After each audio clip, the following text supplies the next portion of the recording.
Well, hey, thank you for joining us. We have another episode of DevOps Unbound. We have a great topic today. We're going to be talking about DataOps and how do we manage the plethora, the mass amount of data that we both create through our applications, and we also create as part of our software development process.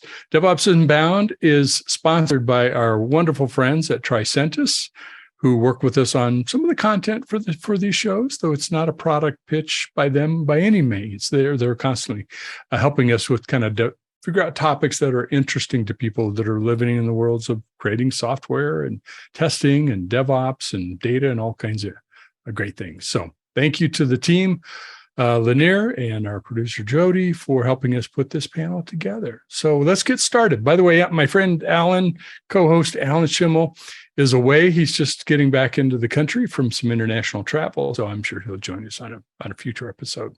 So let's jump right into it. Let's start out by having our panel introduce themselves. Divanny, would you start us out, please? Tell us a little bit about you, the kind of work that you do, and you're welcome to mention who you're with if you choose to.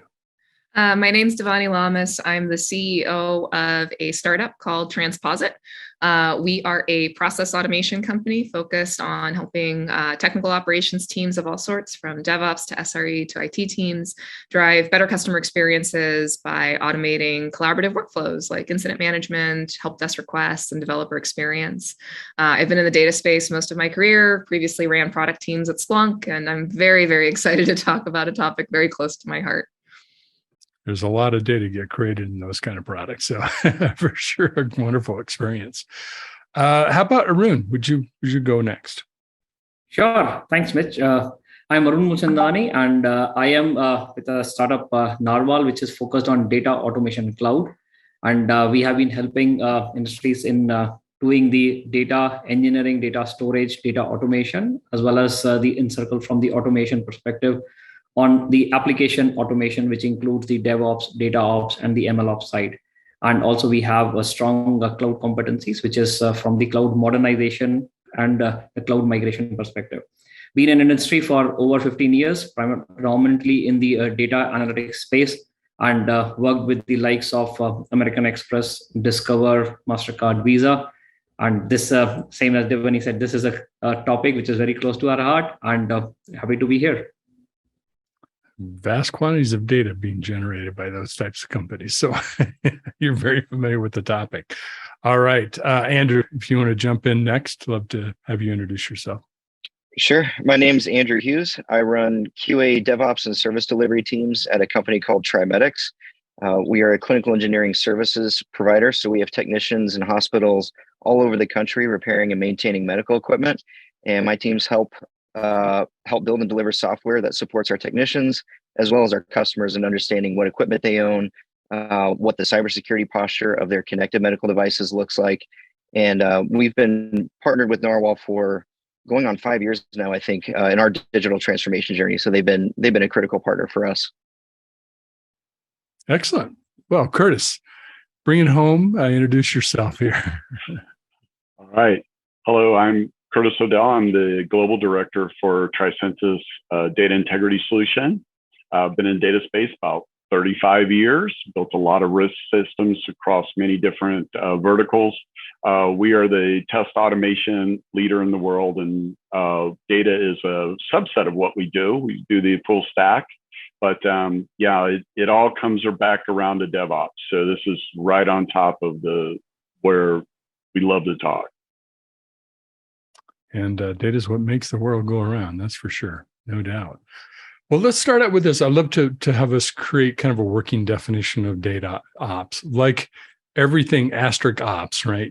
We've got something ops for everything, which is great. I mean, I actually love that because it's a good indication of, hey, let's jump on the bandwagon. We have kind of a part to play in this DevOps world of things too. I mean, we can go to Wikipedia and find a definition. We can go to any number of vendor companies who are selling in this space, but we don't have to have the perfect definition. We just have kind of a working one so that we know kind of how we're defining the space.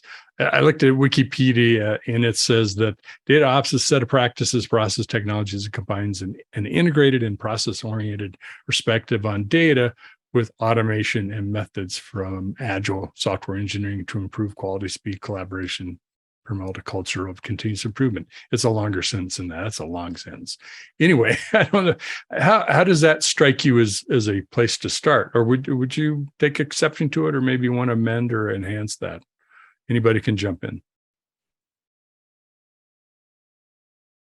Sure, Mitch. I'll say that the definition you picked from Wikipedia is quite a mouthful. We can just make it very simple. It is just the data pipeline automation and how we can just make it more robust. We can make it more predictable and more useful, essentially providing value to the organizations. Oh, I like simpler. Simple is usually hard, but that was very good. Okay, jump in, other folks. Go ahead.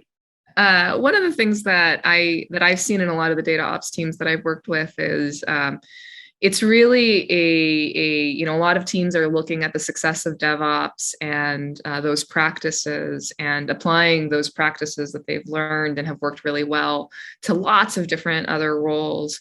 And for me, DevOps always comes back to culture and team dynamics and team behavior. So I think any conversation about data ops also has to touch on how those teams are evolving the way they work within themselves from a, kind of top-down waterfall style process to a much more collaborative, integrated, dynamic, engineering first kind of approach.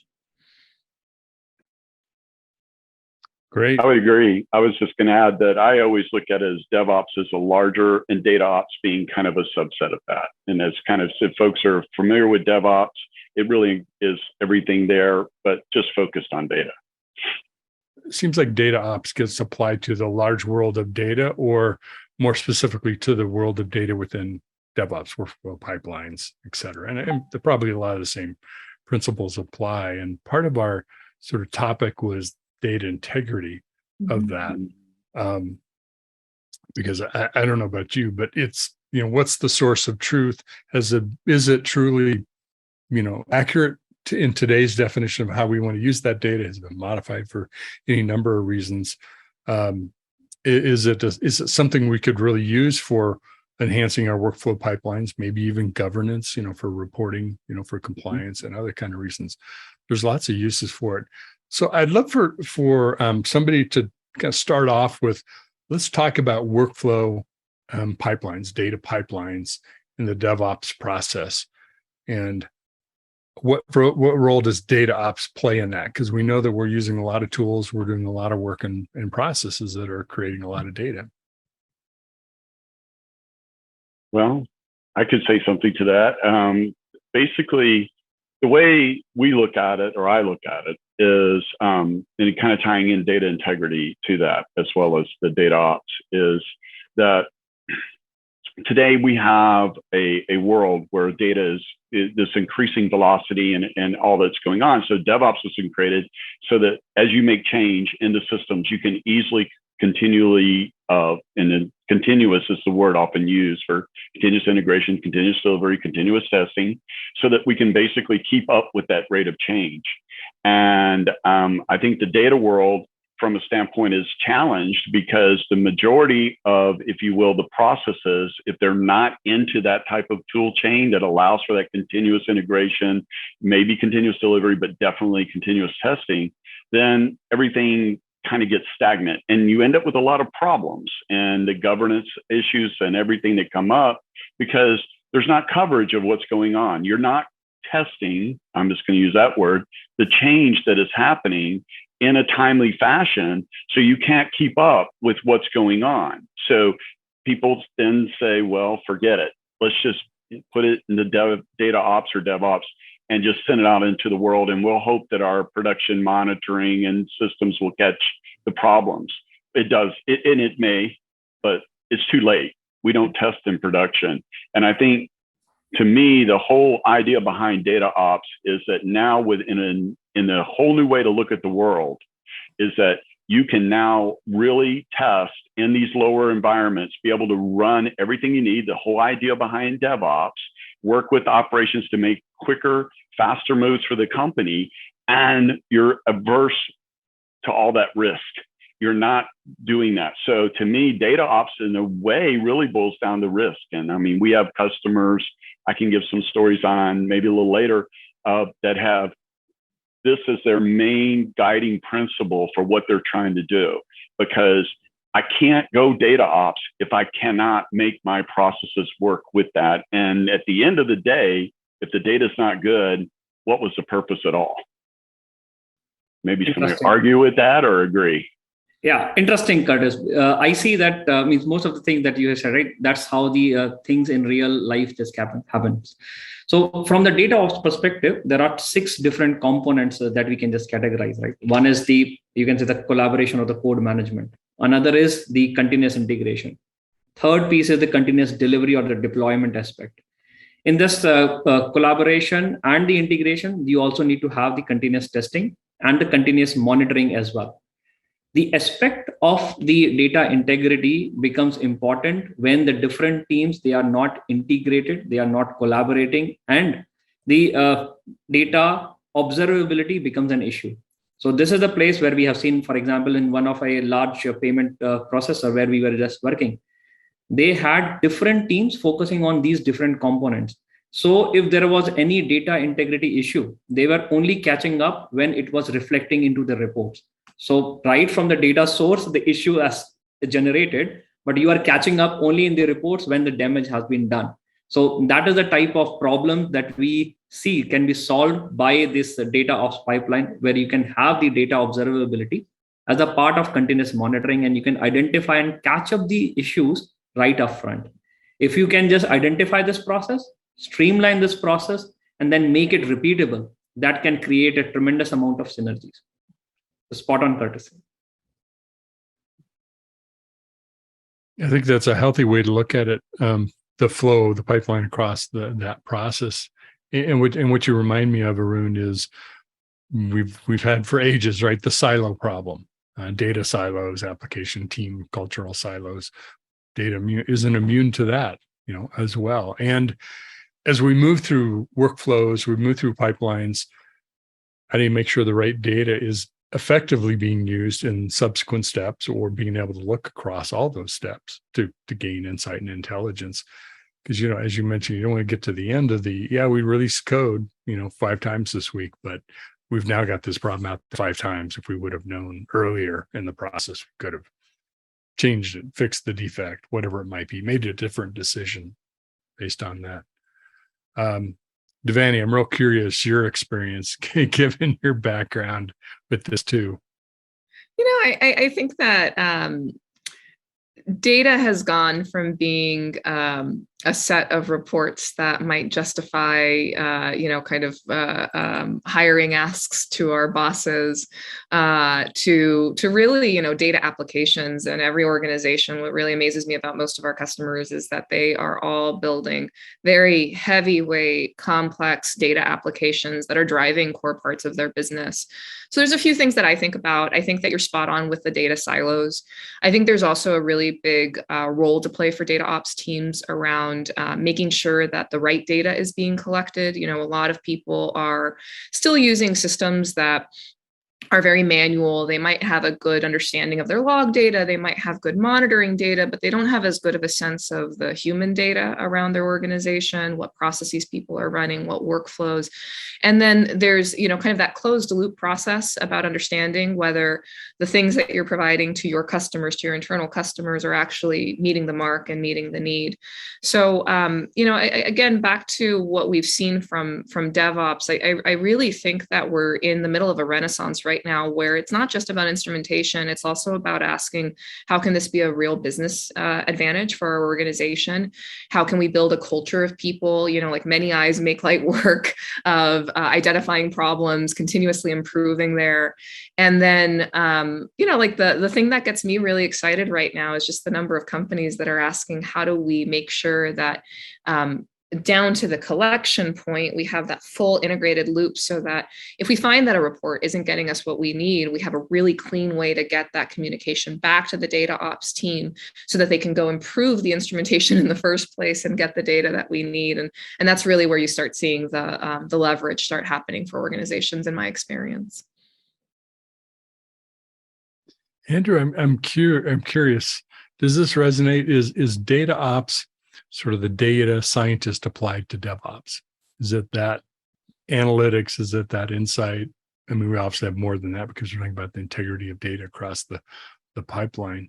But is it about getting to the information, getting to it in a way that, is more than trapped in a report or maybe trapped in some storage medium that we can effectively use as part of the DevOps processes?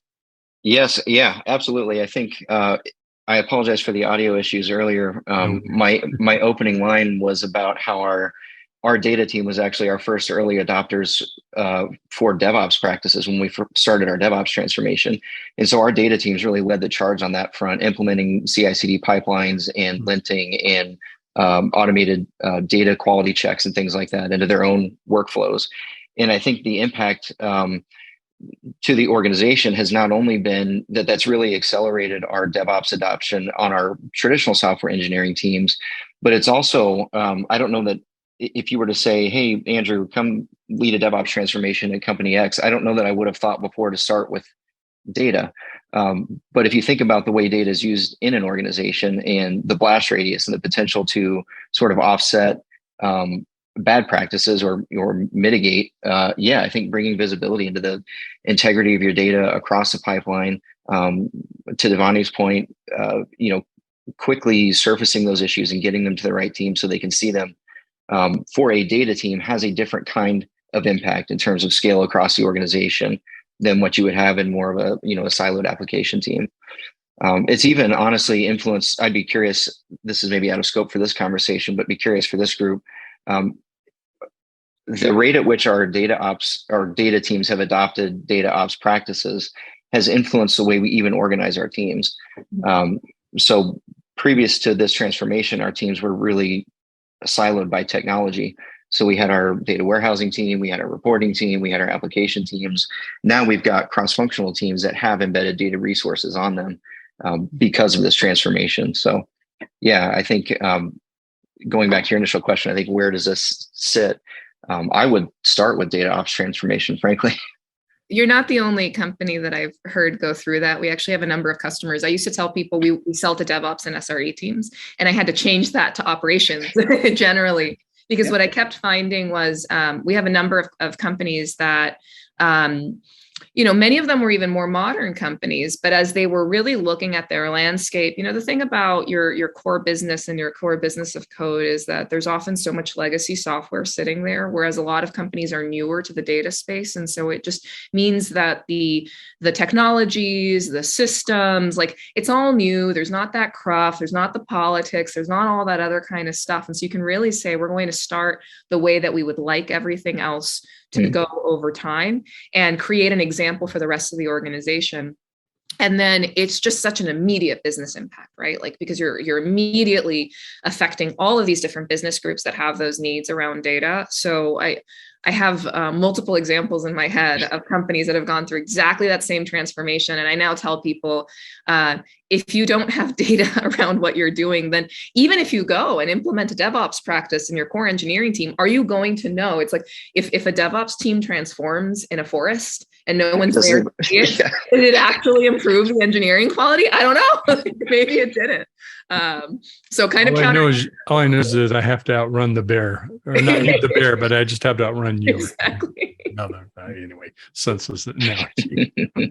That's a very interesting piece, Mitch and Divanny. I see that this only gets more aggravated when we see the newer technologies coming in. Earlier, you just mentioned, right, regarding the data science piece. That's another beast, right? The difference between the data science or you can say the machine learning code and the other codes is that machine learning code is live and it just keeps on changing with the data that it feeds on. So it has to have handled in a different way. So how we used to have a traditional code where we ship it into the production, remains static and it is done. So the DevOps and the DataOps practices were different. With machine learning, you need to see that how the data drift comes into play, how you can just manage the models which were working earlier. Are they still valid or not? And COVID was a great example. It was a data that was not seen by the machine learning models. So once this COVID happened, the machine learning models were just behaving erratic because they have not seen this type of differences.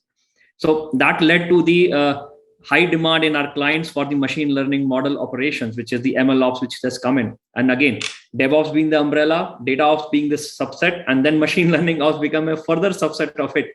And that was an interesting piece, which we have seen data integrity become an issue, and how we can just install those type of practices, which can help this pipeline to be automated and more responsive to the changes that we are seeing in the environment.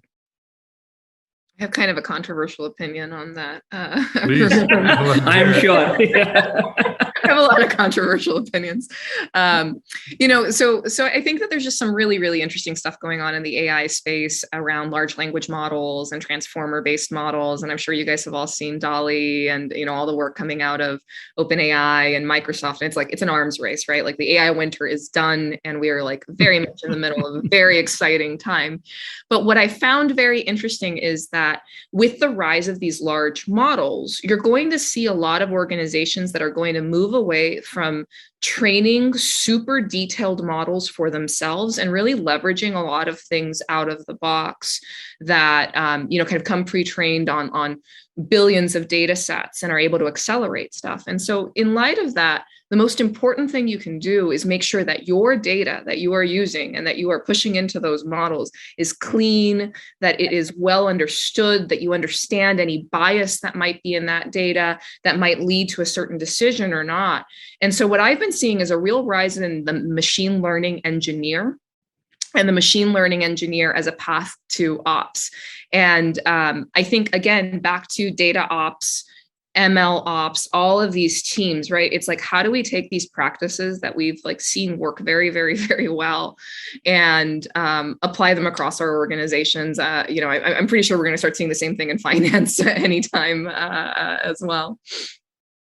Curtis, you're nodding in a pretty big way there. I'm nodding. I'm going to kind of agree and disagree too. Okay. So I've been around a long time. You can tell by the gray hair. So we work with a lot of the large enterprises. So you've got systems of records out there that are very old, mainframes and things like that, right? And those are not going away. I know everybody's dreamt about the day when there's no mainframes. They're never going away. They're in fact getting bigger. And so what happens is that you've got to look at it from a standpoint of, and what the wording that I would use is democratization of data, right?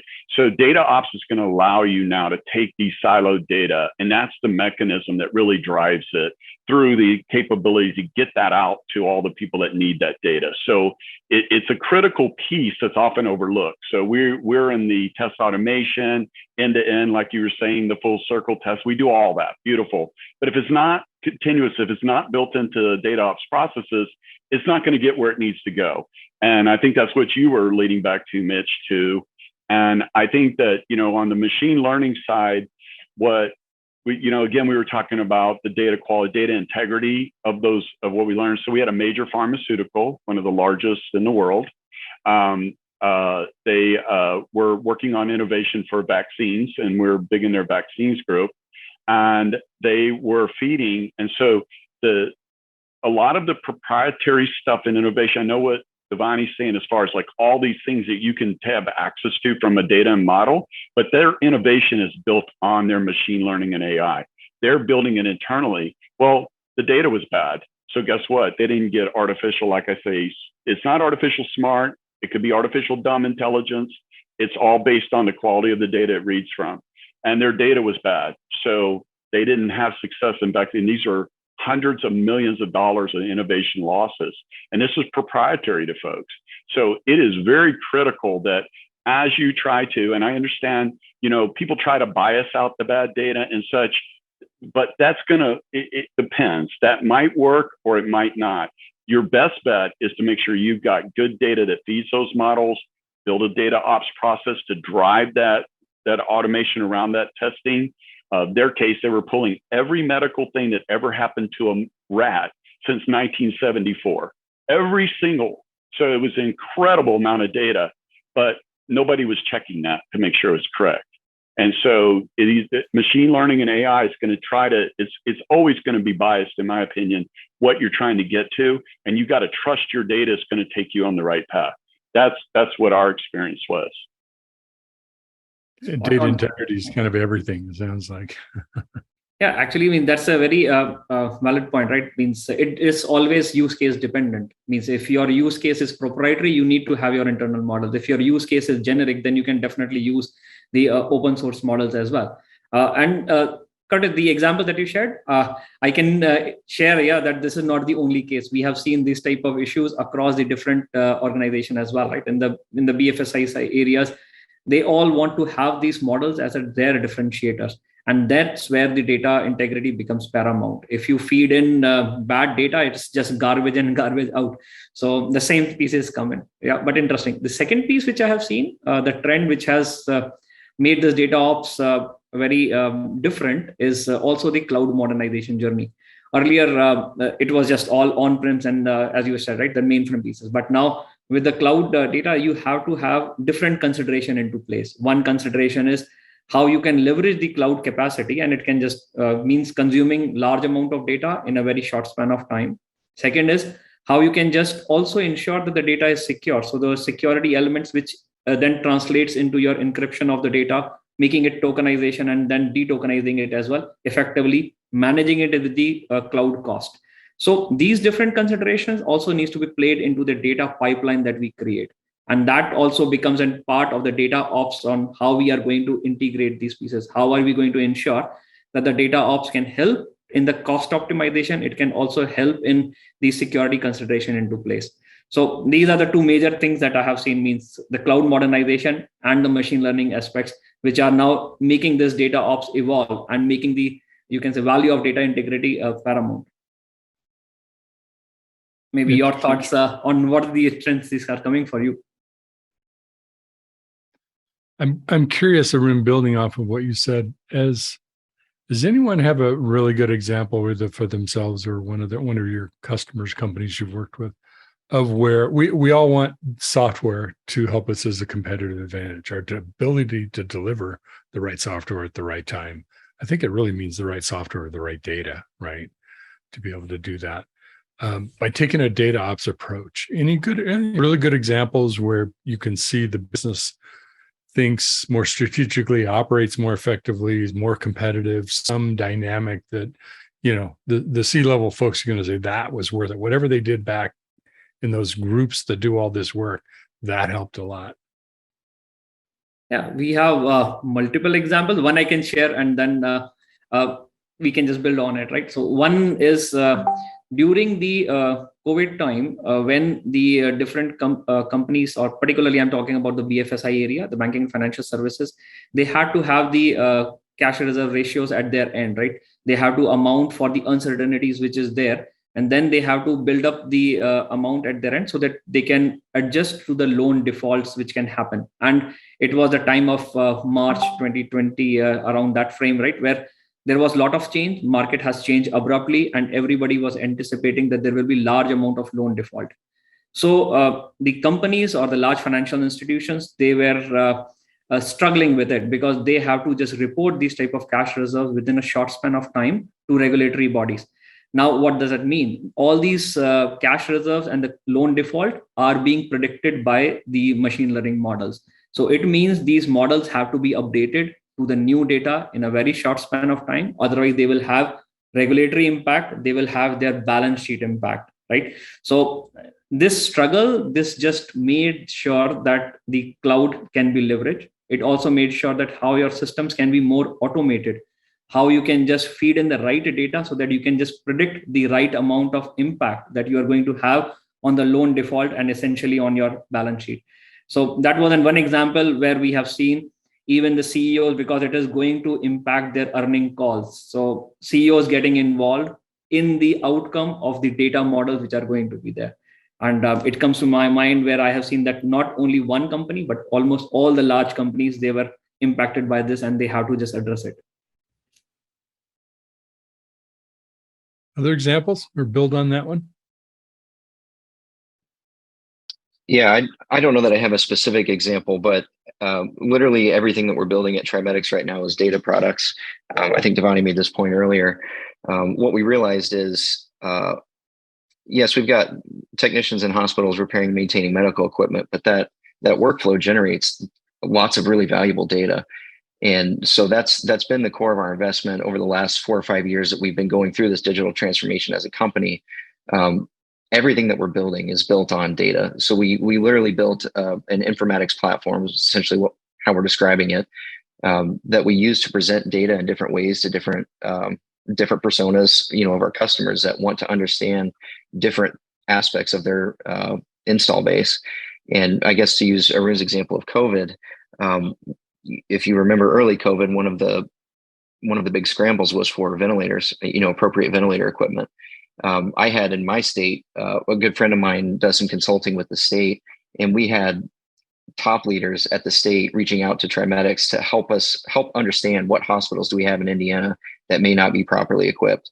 And I think that was not necessarily a turning point. We had started this journey, but really just affirmed that our product investments really need to be in and around our data. Yeah, I have an interesting one. We were working with an earlier stage company in the telemedicine space. And at the beginning of COVID, their business went crazy, as you guys can imagine. And they had started a process around setting up a data ops team and building out a data ops team, but the team was very focused on their automation capabilities, a lot of the stuff that Arun was talking about. And this was a company that has, very modern. They have a lot of machine learning models, a lot of automation. And I think if you looked at it from a surface perspective, you would say they're kind of, meeting all the best practices. They've implemented everything you would expect. What they were finding was that they were missing this human in the loop element, which a lot of organizations also find in their DevOps journeys, where they think we're going to automate all of our CI/CD pipelines, and then they forget that those pipelines break all the time. Like these things require, we're still not quite at the point with like general AI where we can go on vacation and let the system do its own thing. And so they ended up investing very deeply in, just some workflows and human in the loop processes that would allow for better interruption of problems when there was an issue, like really quickly identifying it, bringing all the right stakeholders into the room. And one of the things that they said is, if you don't know what the ultimate goal of the data is, then you don't know if the data actually has integrity or not, because the outcome ultimately drives what integrity means. And so being able to go in and do that ended up giving them some really fabulous data. It stopped them from growing too early in certain areas that you would see little blips. And they started being able to, kind of bring together lots of different sources of data. And based on all the conversations we had, it was really transformational for their organization. Well, can I add the fourth wheel to this? Yeah, go for it. All right. So we talked about healthcare. We've talked about banks. I'll talk about utilities, and I'll give you the name, Duke Energy, the big giant Northeast provider. So the use cases is that with ESG and all these use cases you should really note are multi-million-dollar problems. These are not small issues. These are huge things being solved. In this case, they have to monitor for any type of leak of natural gas in their entire system at all times. If the regulators find out first, they get fined. If they got to find it, fix it before they do. So DataOps is really about speed and velocity, right? We got to be able to do this quickly. So their use cases is that they would overlay all their gas pump and monitoring data on top of it, all the GIS data, satellite imagery, and then be able to tie that all together in real time so that they could spot gas leaks and get somebody out there, get it fixed before we get in trouble. That's really what it boils down to, and big trouble. I think if they did not have that automation in those processes with DataOps driving the entire, bringing all that different data together, it would never happen, right? And they're a great customer of ours. But the thing I think was interesting, they saw something going on outside the Mercedes plant there in North Carolina, and they rolled the trucks. And when they got there, they found out they had left open the door on the warehouse, and they used methane driving forklifts, and they were actually catching that data real time as they left the door open. So I just want to tell you, this is the kind of things of speed and velocity of these problems that can just that you've got to be on top of, and this is what this is here for, DataOps, to allow you to have that kind of response. It's amazing when the integrity and the access to the data is to be able to do all those things, right? Because that's half the battle is like, where is this? Who's got it? How do we get to it? We've solved all those problems. You're a long ways down the road. Well, let's do this. We have just a few minutes left. I wish we had another hour to tack on to this conversation because I'd love to hear some more stories as well as experiences. If there's been a takeaway, and you've had multiple, I'm sure, in your careers and working in data and data ops, that you would share with someone maybe who's earlier in the process of adopting this in their organization or maybe themselves, what is a takeaway that you would say, boy, if I knew this, or it took me a while to figure this out, but once I kind of got that really helped me accelerate our path, my path, whatever it is. Arun, do you want to start us out? Sure. So I say that one thing that we have learned from multiple implementations that we have done across in the different companies is going by a well-defined tool can definitely help you to gain that advantage. And the second piece is that it requires a close coordination across the data, testing, as well as the applications teams to be together so that they can just have this data ops. And so you need to have collaboration across, getting it all the stakeholders together and leverage the tools which are out there in the market. It can give you a good start, and it can just make sure that the data ops values that you can expect, they are derived. Great. Andrew, jump in.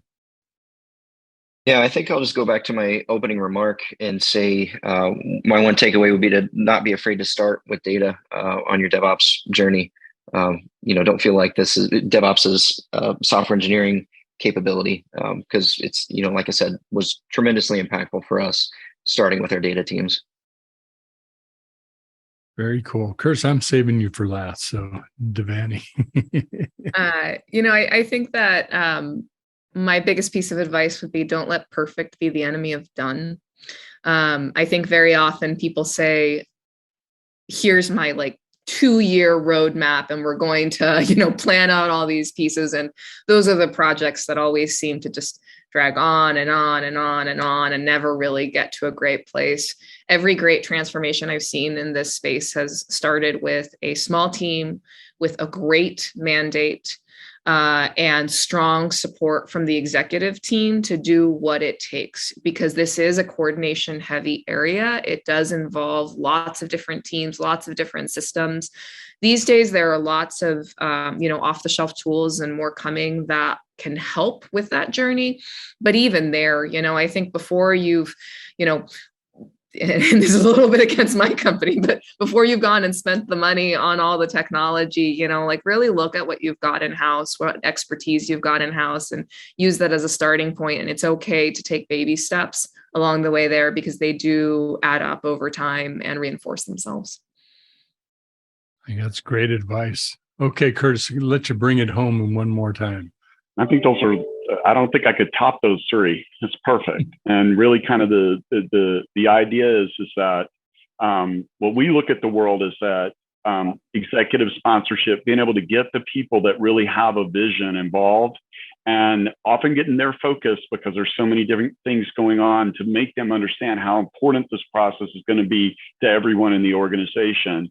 I will just give you a hint. This is the thing I use and I've learned is that if you focus on a problem that is millions of dollars, you can get people's attention.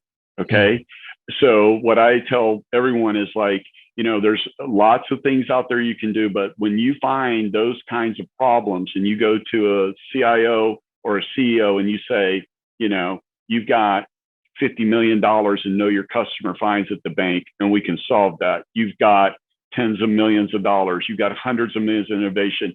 When you throw those kind of numbers out, trust me, you can get change made. But you've got to really, to me, that is a helpful part. Don't have to have it, but I will promise you, if you can find those problems and solve them for companies, they will work with you, and it'll change minds. Well, to connect the dot, I guess I'll wrap it up this way. Finding those BHAG, those meeting problems that really can make a difference for your organization. You don't have to solve it perfectly, right? You can, to borrow a phrase or co-opt it from the Martian Matt Damon, you can DevOps the what out of it, right? Go after it. and do this incrementally and make progress. And that's how you not only course correct, but you help yourself learn along the way, because there's an awful lot of things you pick up by doing, not just by planning. So great conversation. Super excited about data ops, and I'm encouraged for all the data wonks in the world that they can be part of this process too. So my thanks to you, Curtis, and Divanny, and Andrew, and Arun for joining us today. Thanks for sharing your expertise. By the way, Arun, congrats on the, I think you're partner of the year with Tricentis, if I remember right. Nice. Yep, definitely. Good work, dude. So give others something to aspire to. Congrats to you all. Thanks to everybody that's joined us today. Hey, I want to point out that we have a DevOps Unbound live roundtable coming up on July 27th. Now, it's this kind of a format, but with the audience engaged with us in chat and discussion, and that tracks to a lot of times where the audience goes and with their questions and response, and we adjust and morph. And you're talking about DevOpsing the what out of it. That's kind of what we do on those live roundtables. So go check out the devops.com website, the webinar section, July 27th, and I hope you will join us. The topic is living at the intersection between testing and observability. There is an intersection there. It's a pretty interesting conversation. I will have a good time. Thank you so much for joining us, and we'll see you on the next episode of DevOps Unbound. Thanks, Mitch, for hosting us. Thank you.